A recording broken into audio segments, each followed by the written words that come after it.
We're using EF block. It's an ICCF block, so it's a composite insulated concrete form. So it's recycled styrofoam mixed with concrete. So it's 4-hour fire rated. We're on to our second course here on our stem walls and show you how we are going to cut it and stack it and glue it. We find using a chainsaw to be the easiest method of cutting them.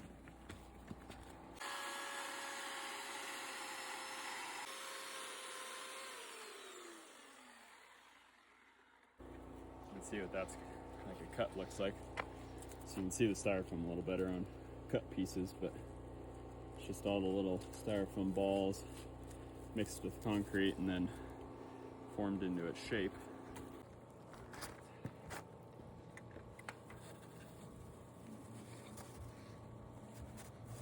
So this is where all the concrete's going to get filled.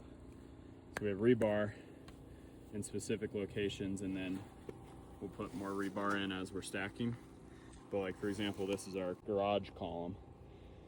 So this will get like a 6x6 rebar cage that'll be inserted in there before the pour.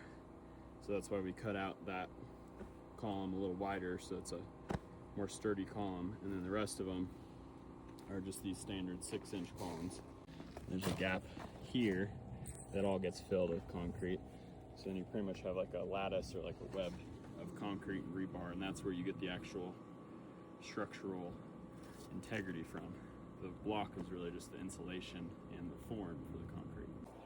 We use just a spray foam adhesive, specifically one that doesn't expand very much. I mean, it expands, but it's not going to lift the block. And we're just doing it every 6 inches or so, right along the seam. And that's what holds the blocks together while it gets poured.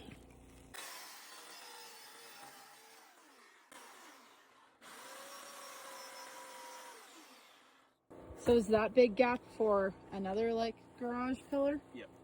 4 vertical pieces and then ties that basically loop around it like a cage. Got it. Every 6 inches.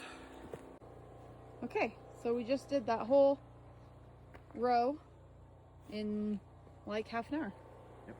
When you're building a house, just the two of you, it's pretty rare that it feels like something's going quickly, so.